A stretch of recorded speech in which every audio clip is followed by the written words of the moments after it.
thing and no one could hear me. Okay. Oh no. Alrighty. Hi everyone, I'm Neosha Franklin and I want to thank you all for joining us for our Give STL Day webinar today with Julia Campbell. If you have questions during the webinar about the Giving Day, feel free to post them into the chat box. Or if you have specific questions regarding the overall day, feel free to email the Community Foundation and we'll get back to you. But without further ado, we'll allow Julia Campbell to start her presentation. Thank you. Thank you. I'm really excited to be here today. And, one of the benefits of taking this webinar live is that you do have my undivided attention for an hour. So if you want to ask some questions, feel free to do so. And either I will answer them or Neosha will answer them. We'll get them answered. So today we're going to discuss some of the specific ways that you can use Facebook fundraising to drive donations to your nonprofit year-round and especially during those intensive giving days. So a little bit about me, if you're not familiar with me, thank you so much for welcoming me into your community and letting me provide this webinar. I spent some time in the Peace Corps. I served there from 2000 to 2002 in Senegal, West Africa. I'm a mom of 2 kids, 10 and 5, and I'm the author of 2 books, one of which just came out and I'm really excited about it. And I talk a lot about this topic in the book. I also want you to know that I have been in your shoes. I'm willing to bet a lot of you are one-person departments or really strapped for resources and time and capacity. And in my professional work before I started my consulting career, I have been a one-woman development, marketing, kitchen sink, duties as assigned kind of person. So I completely get it. I know what you're going through, and I know that you want some actionable and practical tips that you can take away with you and kind of hit the ground running when you get back to the office or when you are off the webinar.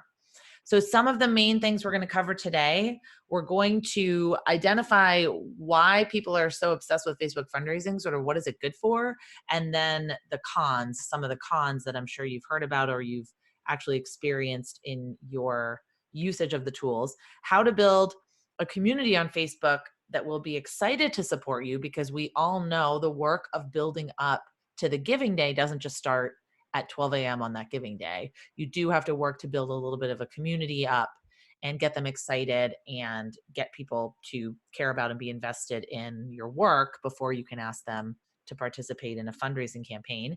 And then how to create your fundraising toolkit. What are some of the things you can tell your supporters to encourage them to start campaigns, and how to thank and acknowledge your fundraisers even if you don't get their information.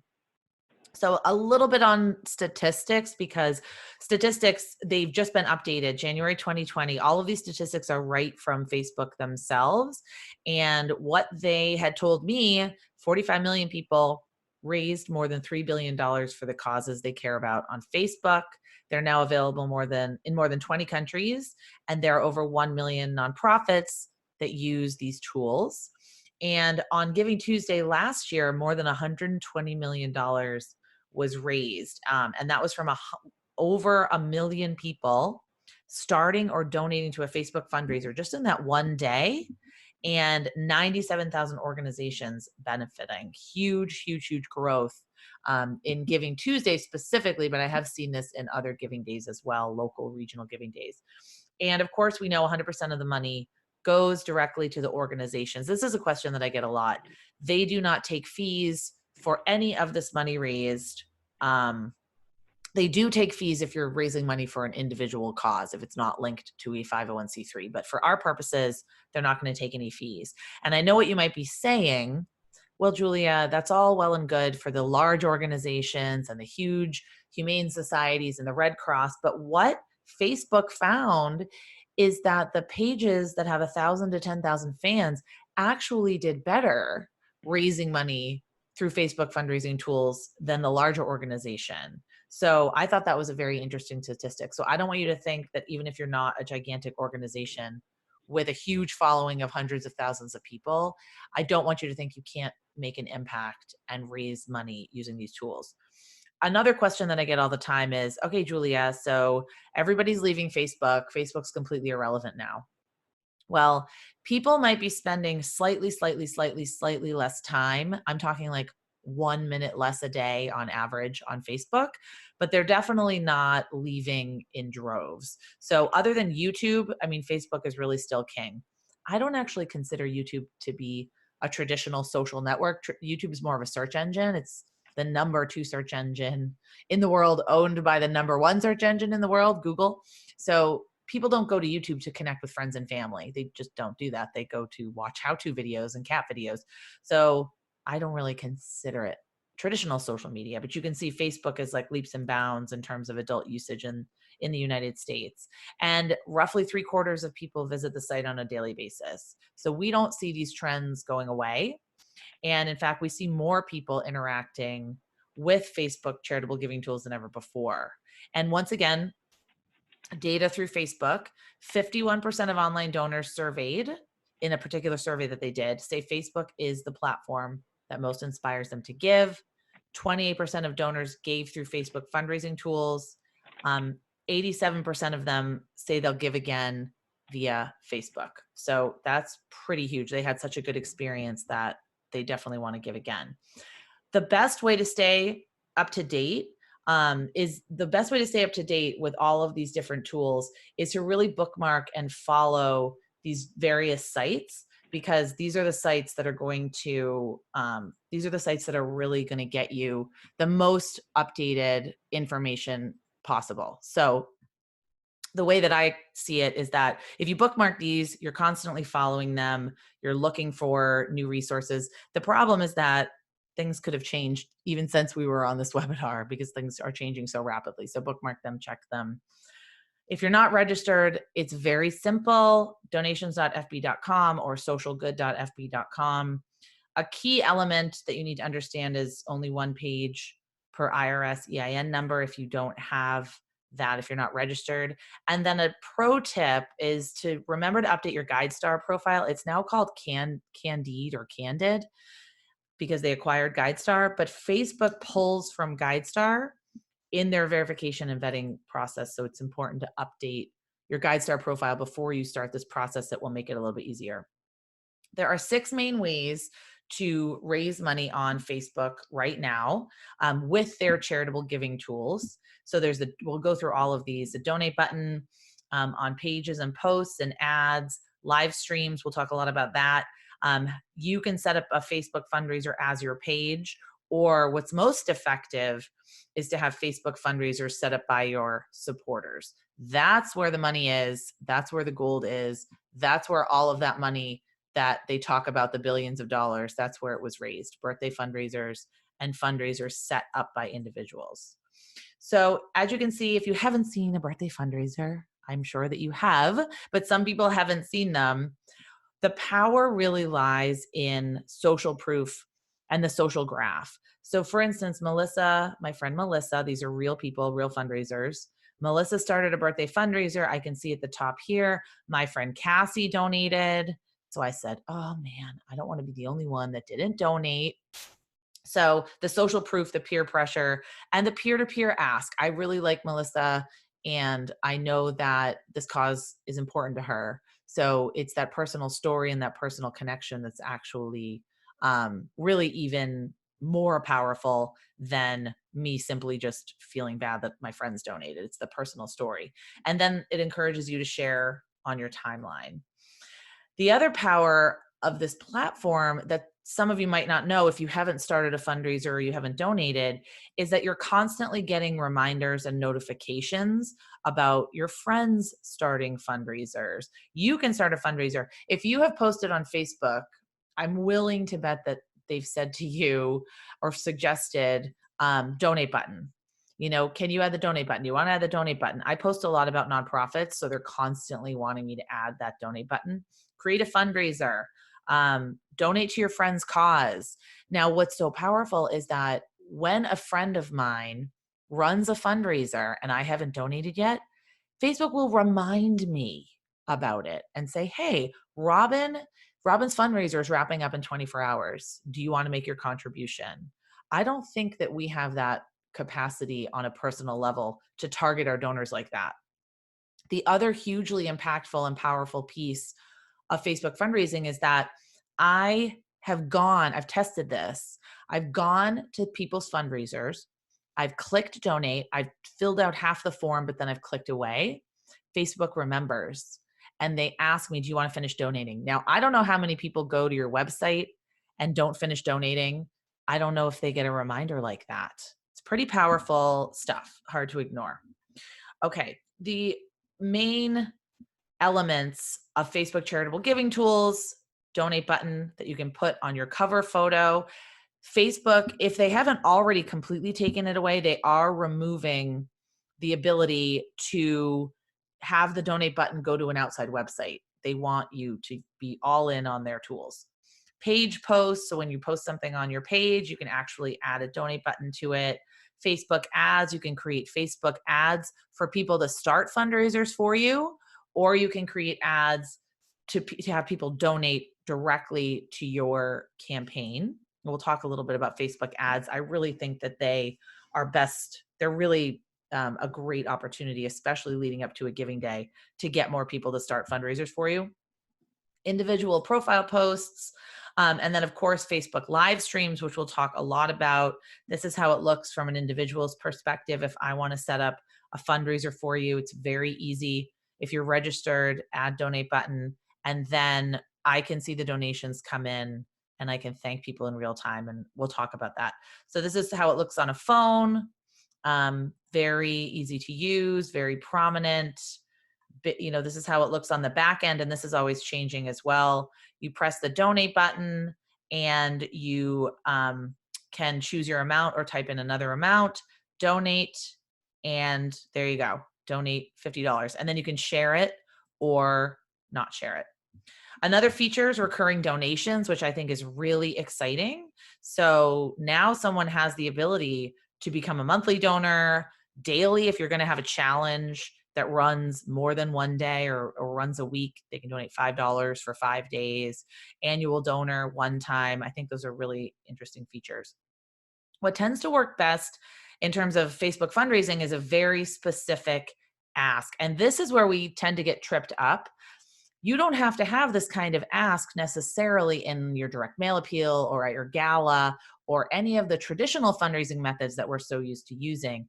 But online, you do need to have this specific ask. If you just simply say, give us money for operating costs or give us money to support our mission, and it's very vague, you aren't going to get as many donations. So if you can say what $5 does, $10, $25, the more specific you can be. If you have this kind of table, this is what we can do with this money. This is what this money is going towards. This is what we're trying to raise. Because to me, it's not compelling enough that you're having a giving day. That's not the reason I'm giving to you. I'm not giving to you because it's a 24-hour blitz of fundraising, or it's Giving Tuesday, or it's year end, or it's December 31st. None of those reasons are the reasons that I give. I give because a friend asked me to, or I give because I believe in your mission and your cause. So focus on that, and don't focus so much on the get us over the hump or contribute to our campaign, because that's all about your organization and it's not about the donor. So think about this example. This was a campaign actually that a local animal shelter ran in my area.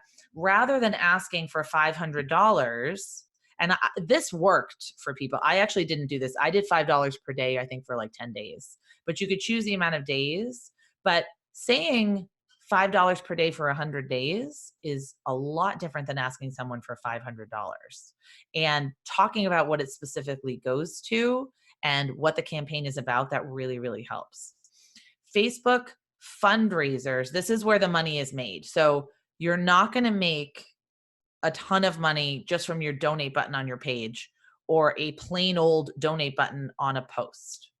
When someone is running a fundraising campaign, this is where the money's raised. And the campaigns, as you can see, you can start them from an individual profile on your behalf. You can start them from your page.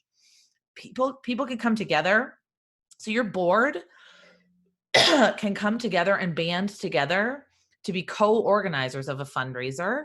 Your staff, your volunteers, your major donors. So you can band together 3 people to be co-organizers of the fundraiser. Excuse me. I always have my water. And then they're all located together, either in the fundraising tab on your page, or you get a dedicated URL that you can direct people to so they can see examples, they can see what's being done, they can get inspired, and they can join a campaign. So this is what happens when you start a campaign. Who's organizing the fundraiser? Who are you raising money for? How much do you want to raise? You do have to select an amount, and you do have to select a date that it's going to end. Public fundraisers are public by default. You can't set up a private fundraiser. So if you set up a fundraiser for something, it's going to be linked to your profile and it's going to be public. That's important to know. You can choose who you're raising money for. And then you select the nonprofit if they are verified and if they are registered with Facebook tools, they will show up in the search. And then you can tell your story. The title of your fundraiser, it's going to default to this. So it will default to Julia Campbell's birthday fundraiser for XYZ nonprofit. Now, that's not very compelling. I don't think that's the most compelling headline. So people sometimes need a little bit more assistance to create these compelling headlines. And then the personal story is absolutely vital, because what's happening, especially you'll see this on your giving day, the Facebook newsfeed is going to be saturated with people raising money. And the story is what's going to cut through the clutter and really cut through. And also the cover photo. Because as you can see in that last slide, you can see that everybody has the same cover photo and everybody has the same name for their fundraiser. Now, for a national organization like Feeding America, that's completely fine because people are probably not seeing multiple fundraisers in one day. But for a regional fundraiser, for a city fundraiser, I mean, for our giving day, if you have a great cover photo, you want to encourage people to use it, something that's going to stand out from the pack, but encourage people to really tell their personal stories.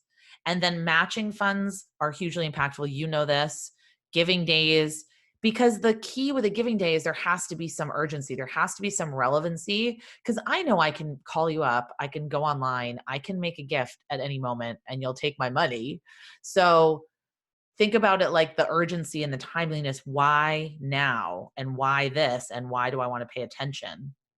If people can personally match donations in their individual fundraisers, that's even better. That's more impactful. If I say, I'm raising $500 today and I'm going to match every dollar if we can raise it in 24 hours, you know the power of matching gifts.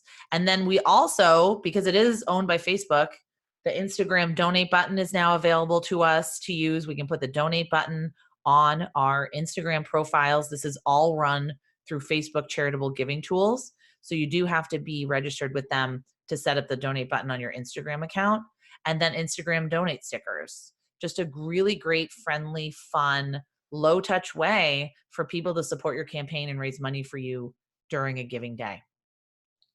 Okay, so Holly is a great question. I will talk about thanking donors, but I can answer this now a little bit. What are your thoughts on how an organization thanks each individual that gives through Facebook fundraisers created by individuals? Well, okay, I'm going to talk about the fact that you don't get the contact information. So you can't thank each individual, but 99% of them don't want to be thanked. So if I give $5 to my friend Melissa's birthday fundraiser from St. Jude, I'm not giving necessarily to St. Jude.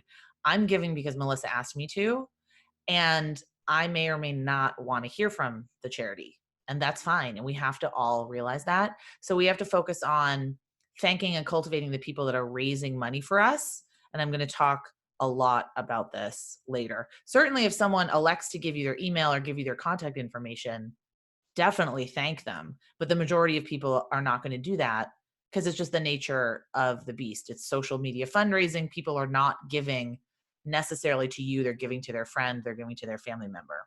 If they give to you via a fundraiser, and you do know who they are and you can thank them on Facebook, that's generally okay to do.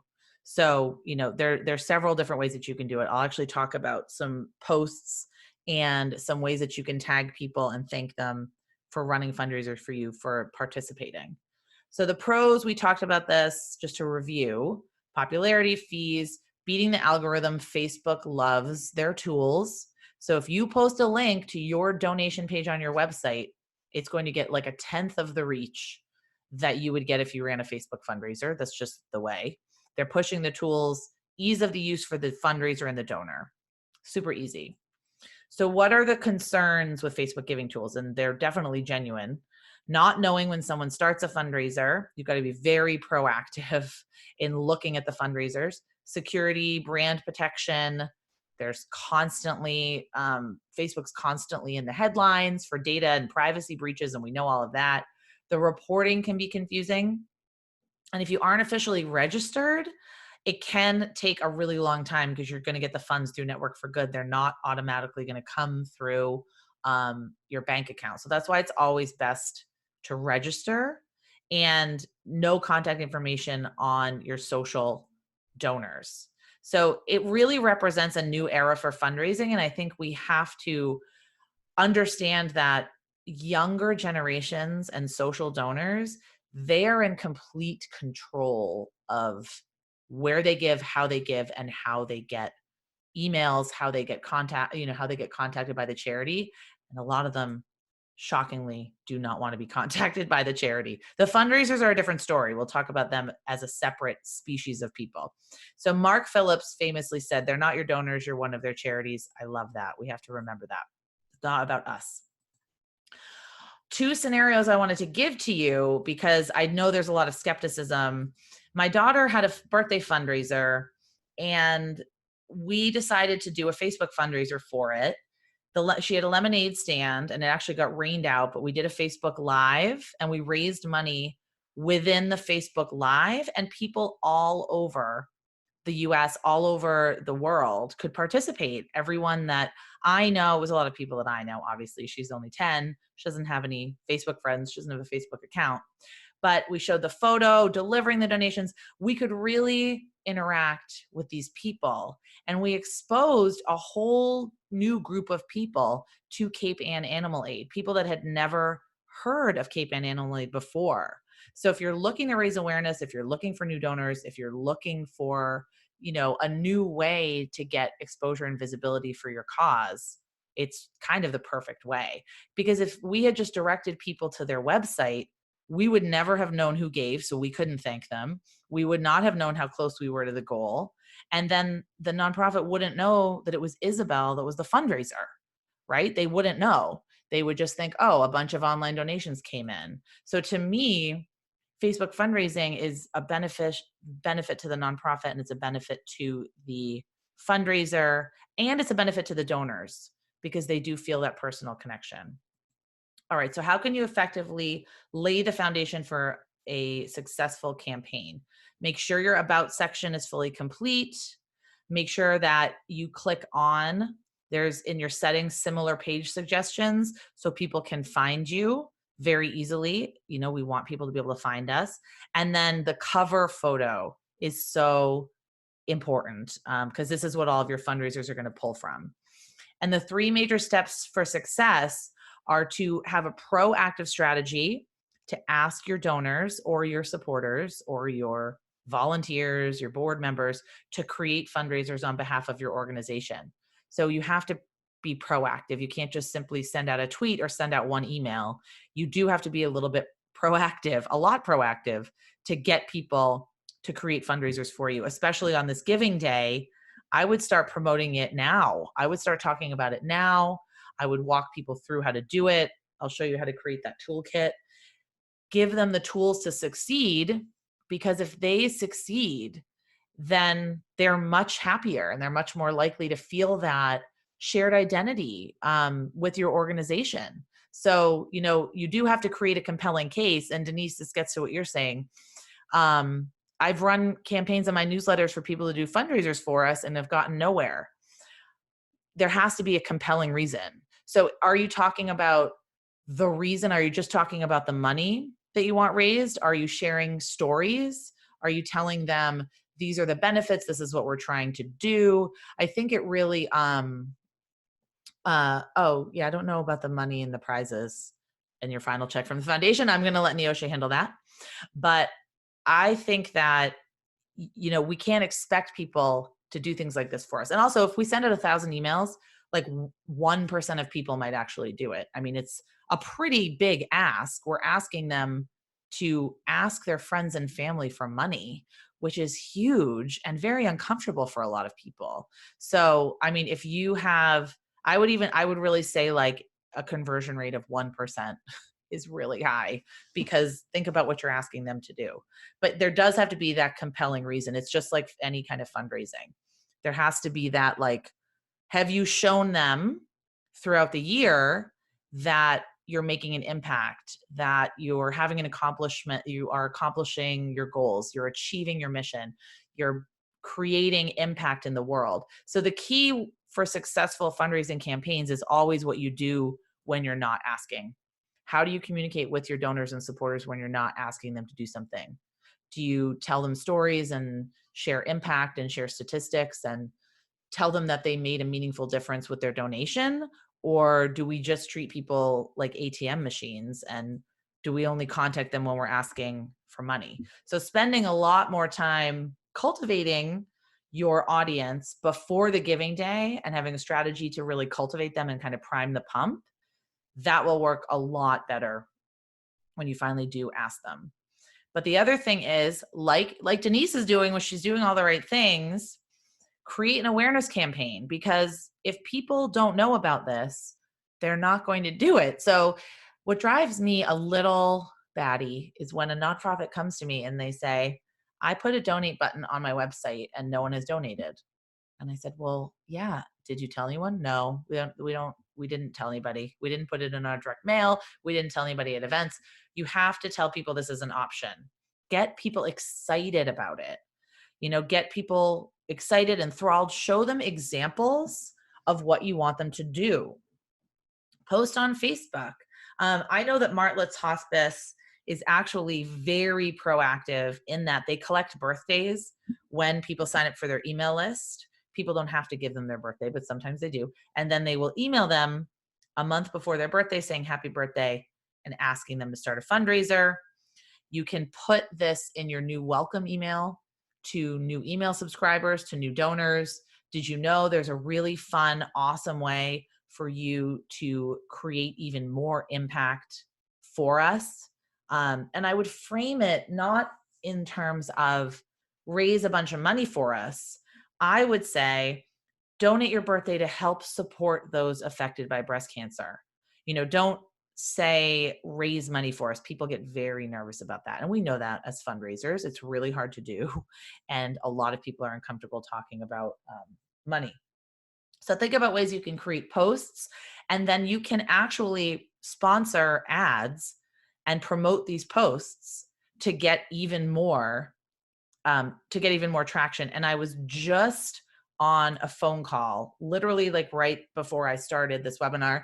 So I didn't have time to put this in a slide, but I was on a phone call with a Facebook ads agency for one of my clients.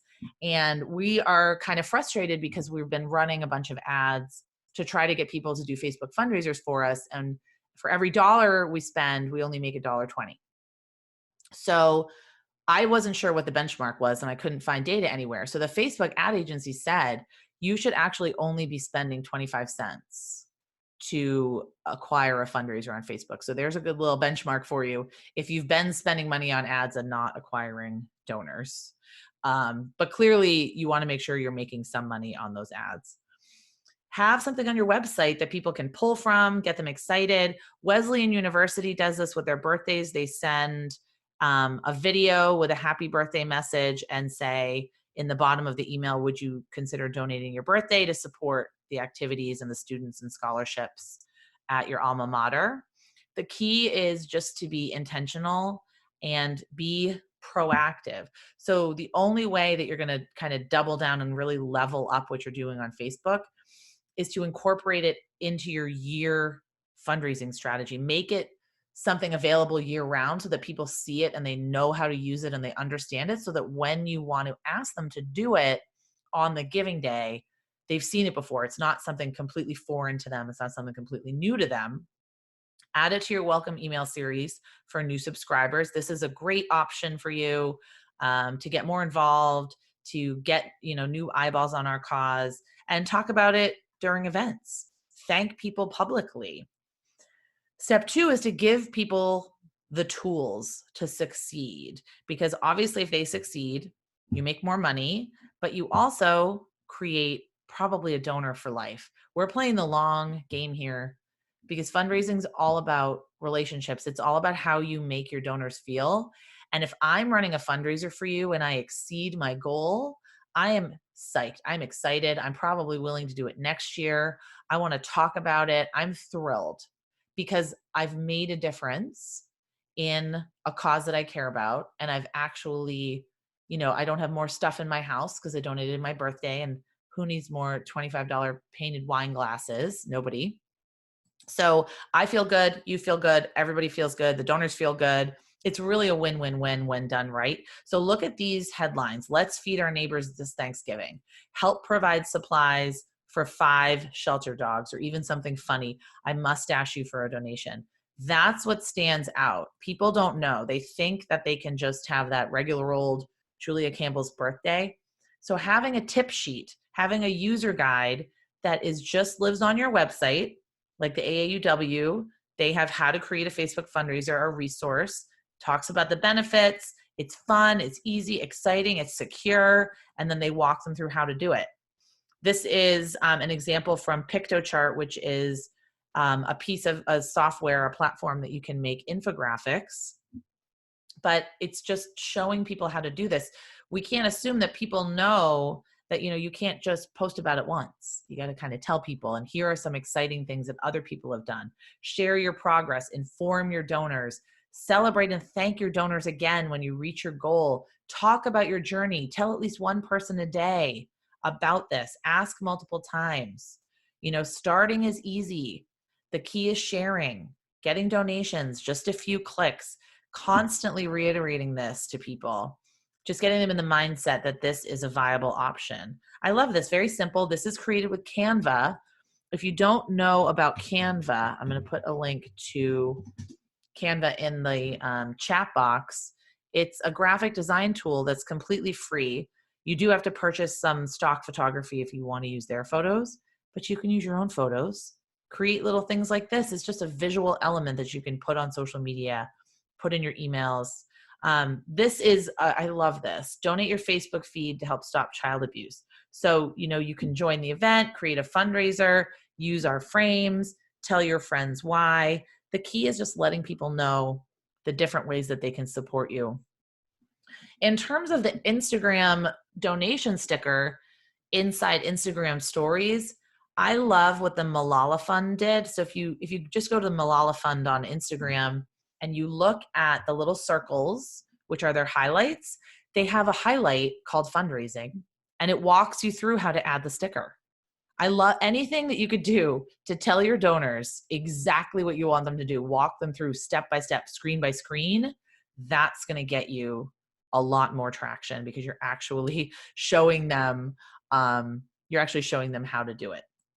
Give them best practices. So they want to give they need to give their fundraiser a catchy title, great graphics, personal story. This is what separates the campaigns that succeed from the campaigns that fail. Keeping the goal achievable, because you can always increase it later. Nobody wants to have, if I set out to raise $10,000 and I only raise 20, that doesn't look so good. So maybe I want to do 100 at first and then raise it and then raise it and then raise it. Sharing it wildly. And CTAs are calls to action. Would you consider giving $10 to support XYZ? Okay, we have one question from, and I can't really see the names, Weiss Wright, which is your Zoom name.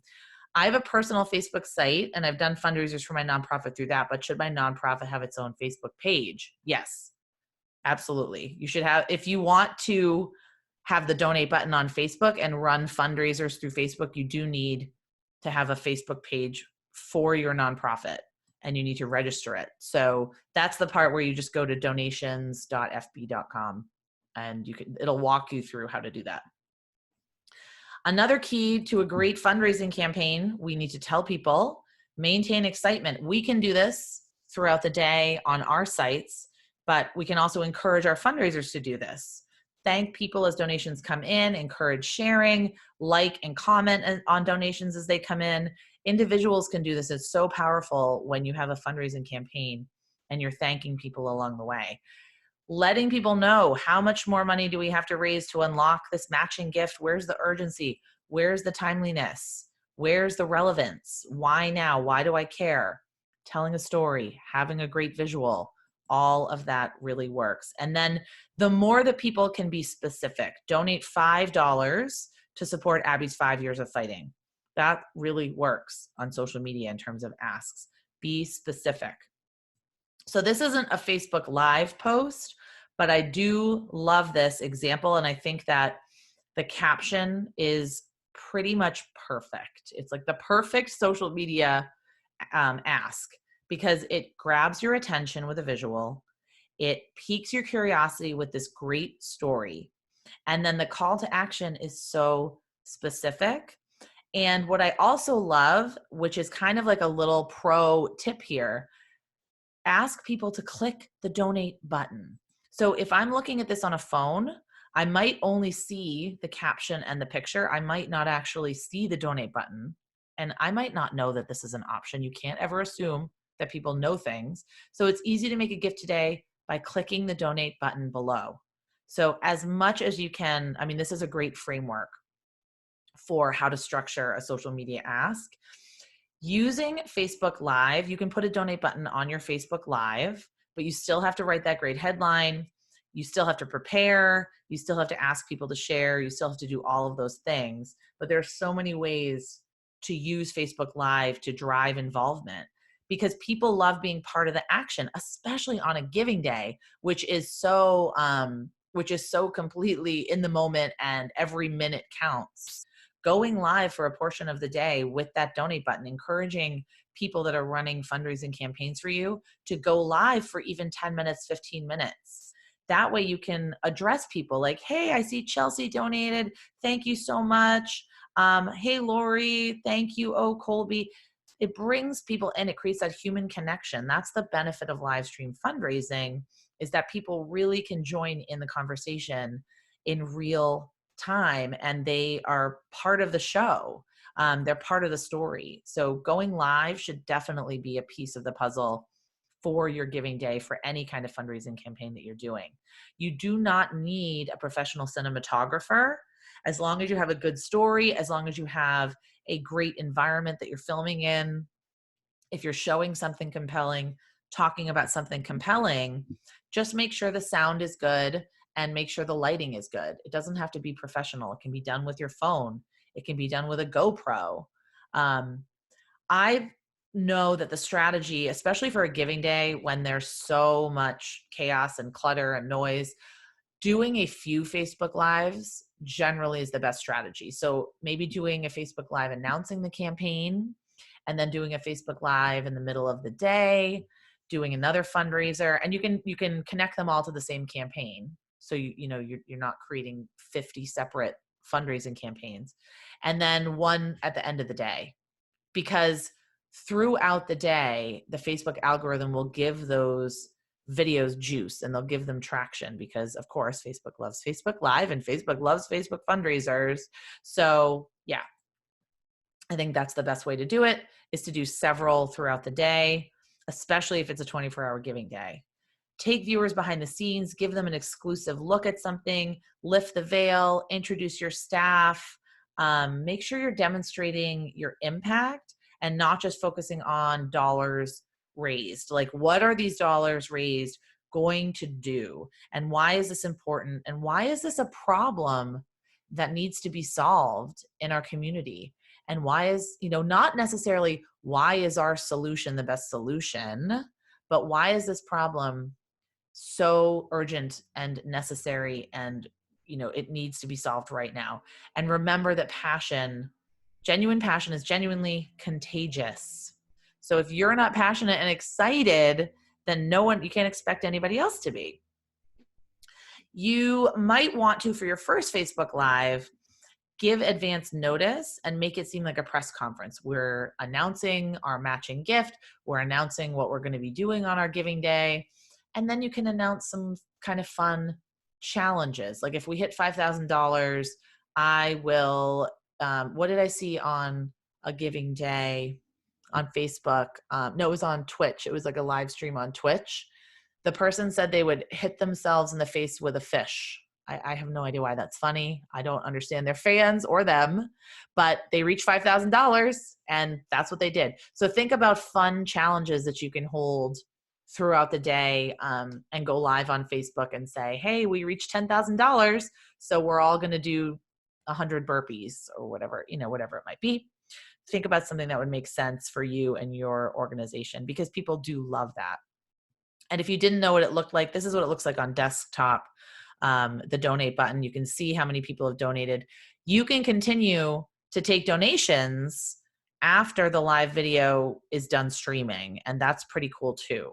So you want to make sure you're updating the caption, you're updating the comments, you're kind of continuing the conversation, promoting it, making sure you address comments and questions that come in as you're live. Okay, so thanking everyone. So the first thing you want to do is in your fundraiser toolkit that you're going to provide to people that start fundraising campaigns for you, you want to encourage them to thank everyone. So they can do private message because these people are going to be their Facebook friends, or they can do a thank you on Facebook Live. They can record a video, upload it, post in their event. There's a lot of different options that the fundraiser has to thank their personal donors, their friends and family, for donating. I love the idea of creating a short video. The key is to walk people through the process of doing this. So show them, you really can just take your phone and you can do this. You can create a short animated video in Animoto, because remember, they're fundraising for you. So we don't want to ask them to do too much. But if they seem interested, if they want to do that piece of the Facebook fundraising toolkit, if they want to, get a little bit more technologically savvy and really thank their personal donors. And most people, of course, want to thank the people that are participating in their campaign. They're thrilled to thank them. Then you can show them how to do that. I've even seen organizations before a giving day host a live webinar like we are here, but host a live webinar for people that want to start Facebook fundraisers for you. So there's no commitment. They don't have to. They can sign up anonymously, but you walk them through the process. You tell them why this is important. You share what you're raising money for. Maybe you interview somebody who has done a fundraiser for you and talk to them about the pros and cons and what they learned and what they struggled with. Make sure you're answering all questions, and then just getting people involved. And one of my clients, Rhodes Scholar, they found that they created a Facebook fundraising video for several of their donors in-house, and the donors loved it so much that they were like, can you make one about Instagram? Can you make one about YouTube? Can you make one about, I think they did one about Spotify. It's just a value add for people that want to learn more about these tools. They want to know how to promote their fundraiser. They want a social media cheat sheet. They want to know. And if you can provide that to them and help them create this fundraiser that's going to succeed, like I said before, that creates that long-term relationship that's going to absolutely, result in a very happy lifetime with this donor. So engage with your fundraisers. Make sure you're always looking at your fundraisers. You're knowing who's fundraising for you. And the way you can engage with them, I usually recommend contacting them as soon as they reach their first 50, sharing your little user guide, your website link, asking them if they need help or information, and then encouraging them and showing appreciation, like thanking them for doing this. So in order to create that relationship with them, so you've created this relationship with them, you've engaged with them throughout the process, then you can see if they would post something on your behalf into their fundraising page. So they have a fundraising campaign page for you, and you can say, hi, we created this thank you video. We would love if you share it with your donors. We would love if you share it, because we don't get the contact information. A lot of Facebook, people that do Facebook fundraisers or birthday fundraisers, they don't know that you don't get the contact information. Be honest with them. Tell them, say, we want to thank you, your donors, but we don't get their information. So here are some examples. You can take a look at these. Denise says, is Animoto like Canva for videos? It's not as easy as Canva, but it's pretty easy. I mean, it's my favorite video editing site. You can bring in your own photos and clips of your own videos. You can use their stock photography, their stock videos. It's super, super easy to use. Okay, so let me see. So Weiss Wright says, do all my Facebook friends automatically get loaded to the nonprofit Facebook page, or do I risk leaving them behind? You have to look up how to convert your profile to a page, but they should all transfer over. Some might get lost because of privacy settings or the way they have their things set up, but you have to convert your profile over to a page. But before you do that, or after you do that, I would definitely let people know, like, this is happening. Make sure that you're going to follow our page. This is where it's going to be, all of that. Just let people know that it's happening before you do it. Some of them might not want to follow your Facebook page, and that's their prerogative. So I doubt you're going to get 100% over to your page, but you'll probably get a good percentage of them over there. Okay, so that's ways to thank your fundraisers. I love what Leukemia Care does, Autism Assistant for Dogs. This is what, I love this. To help you reach your fundraising goal, we've created some useful tips about how to host an awesome Facebook fundraiser. Any questions, email me. You're possum. You know, it just takes a little bit of time, but these people are raising money for you. And, you know, it's a great way to build your network, and it's a great way to create these long-term relationships. Make sure you're sharing the impact of their fundraiser, photos, graphics, you know, tell people they can get more involved, and share a link to your email sign up if they elect to sign up to get emails from you. And then make sure, if you do have their emails, and any new donor for your giving day, you're sending them an email immediately, and talk about how they've changed lives. Like, talk about the impact, talk about exactly what they did. Now, when I gave to Melissa's birthday fundraiser at St. Jude, I did click the button that said, please give them my contact information. And they sent me this email, which I loved. Thank you for your Facebook donation. It was very simple, because they know that they need to grab my attention. They need to draw me in. They told me exactly what my gift covered. I thought it was a really great thank you. And consider, especially for the fundraisers, recording a little video, having a little bit of fun with this. So there's a lot of different pieces of software that you can use. There's Cosvid. There's, I think it's called BombBomb. I have something that I don't even know what it's called, but it incorporates into my Gmail, and I can send personalized videos with just one click inside my Gmail. And that works really well. People love that.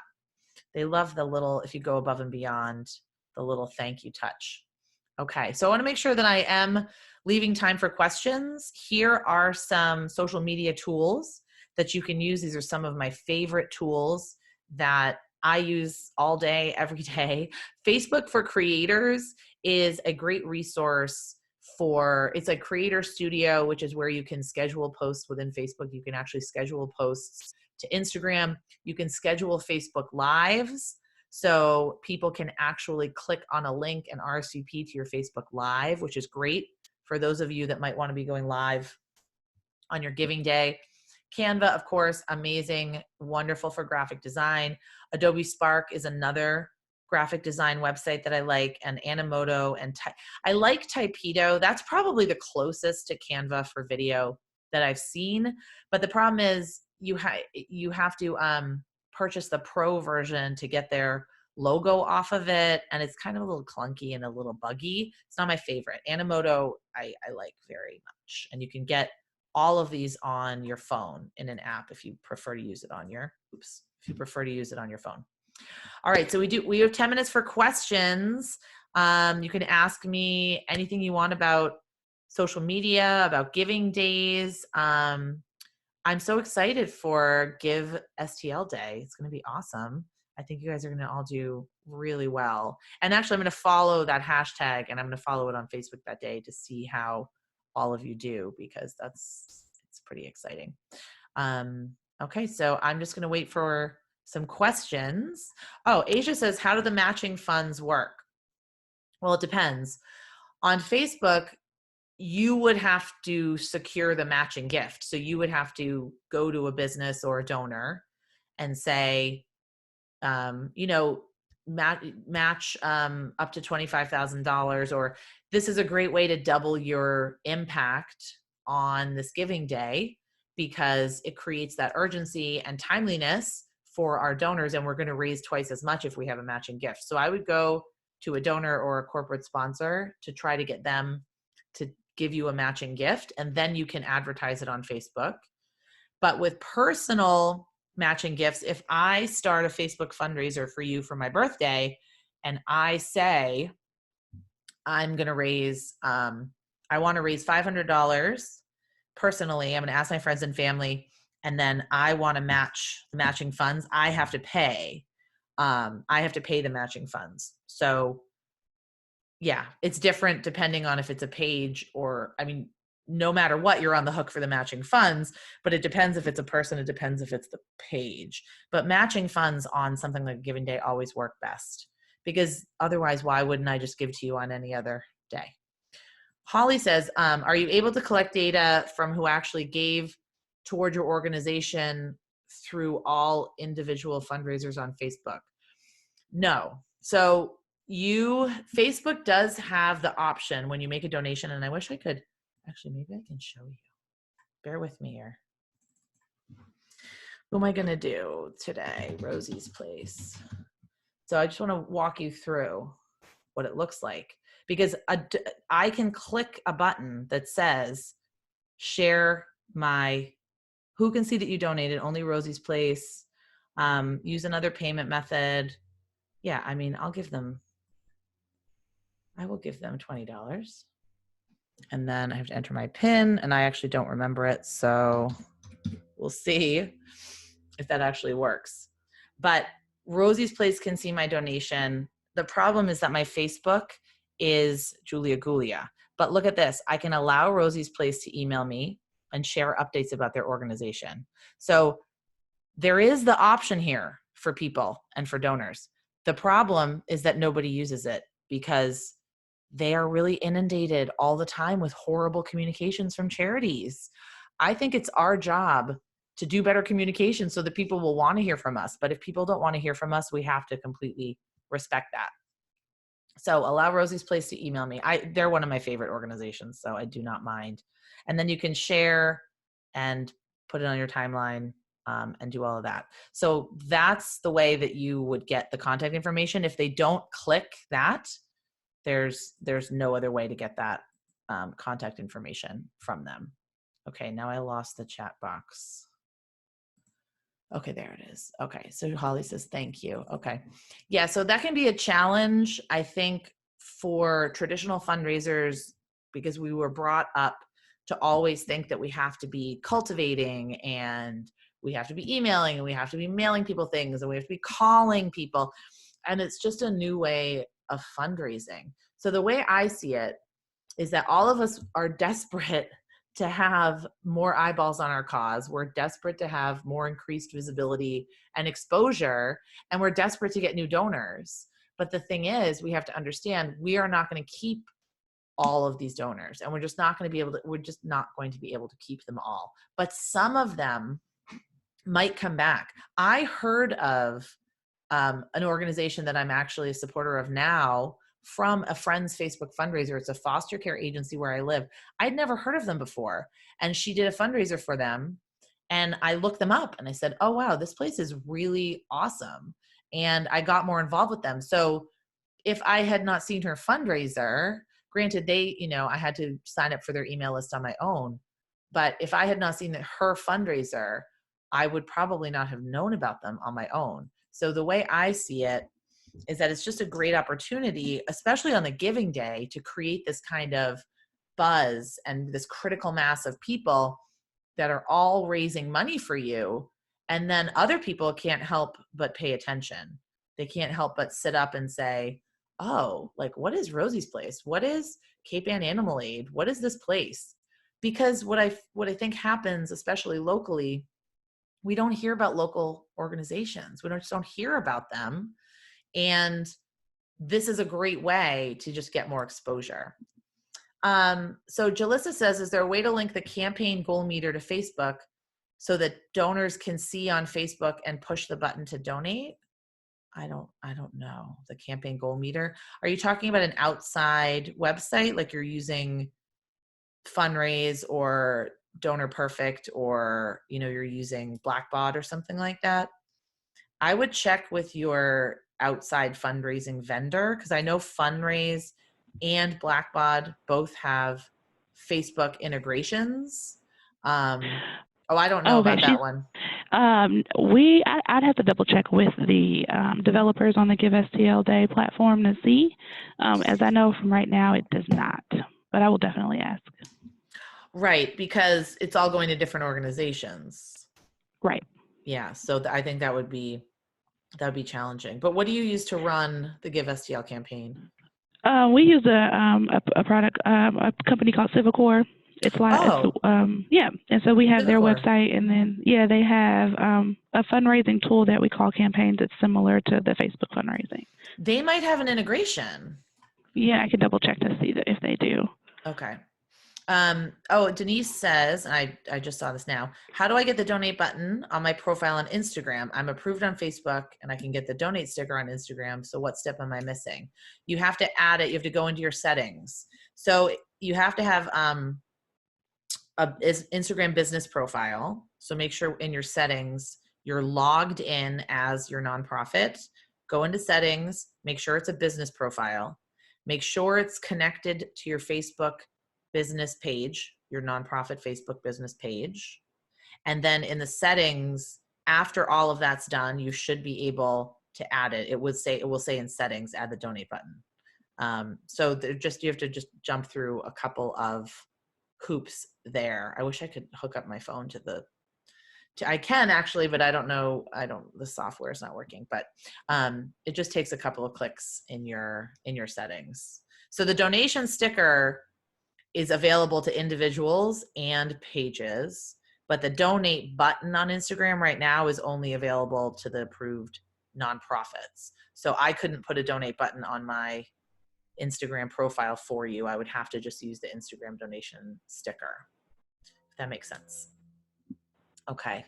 Well, I don't see any more questions. I'm going to leave you my email in case you want to ask me a question after the webinar. It's jcsocialmarketing.com. I'm happy to answer any questions.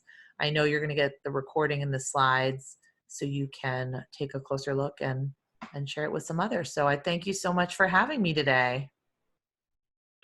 Thank you, Julia, so much.